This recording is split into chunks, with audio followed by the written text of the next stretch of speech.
Attention football faithful. The Turkish Super Lig reaches a dramatic conclusion, and this final day clash is absolutely massive. Can the mighty Galatasaray cap off their sensational season with a perfect record on their home turf? Or will Istanbul Basaksehir arrive determined to play the ultimate spoiler? Get ready for potential fireworks, goals, and edge-of-your-seat drama. Let's cut through the noise and see what the hard numbers truly forecast for this epic encounter.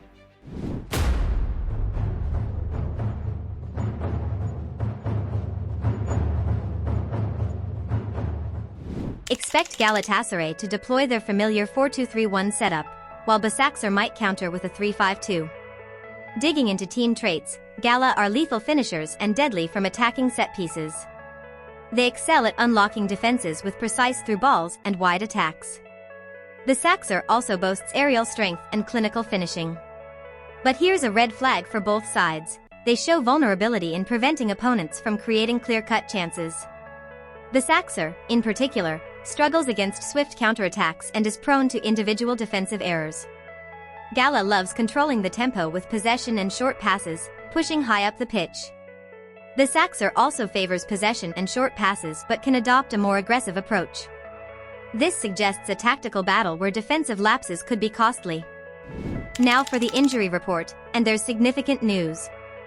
Galatasaray faces key absences, with star striker Mauro Icardi sidelined, alongside defensive rock Abdulkarim Bardakci and creative midfielder Yunus Akgün. However, there's positive news as legendary goalkeeper Fernando Muslera returns for what could be his final appearance. Basaksehir are missing midfielder Miguel Crespo due to injury, and Hamza Gürler is suspended. Defender Aussi Nuba is set to step into the backline, and Muhammed Sengezer is back between the posts for them.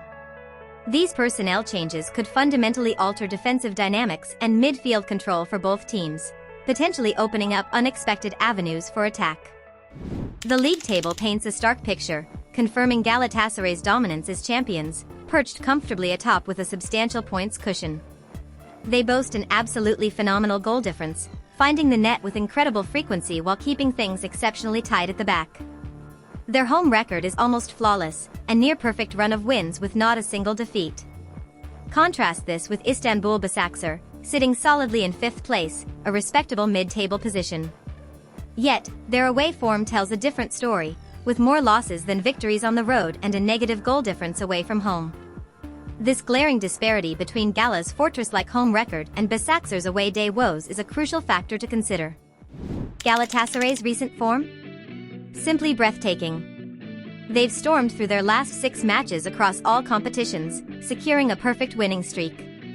Many of these triumphs haven't just been wins, they've been emphatic demolitions, featuring scorelines like 3-0 and 4-1. This run demonstrates their formidable strength, whether playing at home or away. A fascinating pattern emerges: they've frequently established control early, winning the first half in many of these encounters. This relentless winning momentum makes them an incredibly daunting opponent for anyone right now. In contrast, Istanbul Basaksehir's recent journey has been a roller coaster.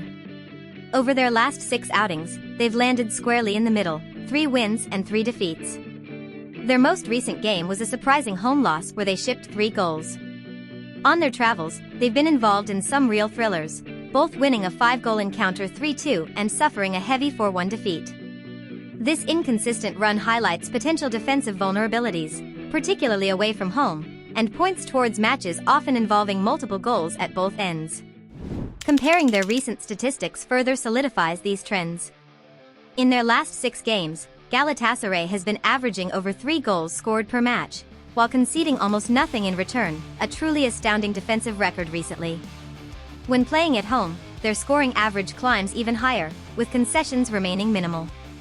Basaksehir, while scoring over 2 goals per game themselves recently, is conceding nearly 3 goals on average in the same period. Their away defense has been particularly porous. This dramatic difference in recent form and goals conceded paints a clear picture. Gala are winning everything and keeping it tight, while Basaksehir are winning only half their games and shipping goals frequently. Delving into the history books, the last 6 meetings between these two sides heavily favor Galatasaray. They've claimed victory in 4 of these encounters, with Basaksehir managing just 1 win and 1 match ending in a draw. These matchups frequently deliver on goals, with Gala netting close to 2 goals per game on average against Basaksehir, who in turn have managed over 1 goal per game against Gala. A notable trend for first-half betting markets, Galatasaray has held the lead at halftime in 4 of these recent head-to-heads, suggesting they often start strongly when facing Basaksehir. Let's slice the head-to-head goal data even finer. Overall, Galatasaray has scored significantly more goals against Basaksehir in these recent clashes than they've allowed. Interestingly, the bulk of Gala's goals against Basaksehir have come when they are the home side. Conversely, Basaksehir has conceded substantially more goals to Gala than they've managed to score against them in this period. But here's a curious twist: Basaksehir has surprisingly scored most of their goals against Gala when playing away from home. First-half goals are a recurring theme, with Gala scoring double the number of first-half goals compared to Basaksehir in their recent head-to-heads. Comparing average heights uncovers subtle differences that could influence specific aspects of the game. Basaksehir's defenders and goalkeeper are, on average, taller than their counterparts at Galatasaray. This could potentially grant Basaksehir a slight edge in challenging for aerial balls in their own defensive third. Meanwhile, Galatasaray's forwards and midfielders are marginally taller than Basaksehir's on average. While seemingly small, these height differences can sometimes play a role in set pieces or midfield battles for high balls. Taking a quick look at the age profiles reveals some interesting points. Galatasaray's defenders, forwards, and midfielders predominantly fall into the mid-20s to late 20s age bracket. Their goalkeeper, however, is a veteran at 36, significantly older than the rest of the squad. Basaksehir's outfield players are in a similar age range. Their goalkeeper presents a sharp contrast, being much younger at 24. This considerable difference in goalkeeper age is certainly a factor that stands out between the two squads. Examining average player ratings provides insight into individual quality. Galatasaray's goalkeeper and forward lines boast noticeably higher average ratings compared to Basaksehir's. This suggests a potential significant advantage for Gala in converting chances at one end and providing a strong last line of defense at the other. Basaksehir's defenders hold a slightly higher average rating, hinting at solid defensive potential, but Gala's midfielders also edge out Basaksehir's, suggesting an advantage in the crucial central battleground. Who are the shining stars we should be watching? For Galatasaray, while Icardi is out, Victor Osimhen has been a league leader in goals and consistently earns man of the match accolades. Gabriel Sara is their primary creative force, delivering the most key passes. While Yunus Akgün is their top assister, his absence is a blow. For Basaksehir, Krzysztof Piatek remains their main threat in front of goal. Olivier Kieman leads their team in assists. And in defense, Ba is a force in the air, winning the most aerial duels per game for his side. Now, let's look at areas where players struggle. For Galatasaray, certain players like Mario Lemina and Roland Saulaj tend to commit fouls frequently. Victor Osimhen, despite his goals, is often caught offside. Roland Saulaj also seems to attract the attention of referees, leading their team in yellow cards. For Basaksehir, defender Ba commits the most fouls. Krzysztof Piatek appears among players receiving red cards and being flagged for offside. Miguel Crespo frequently picks up yellow cards and is often dribbled past, but his injury means he won't be a factor here.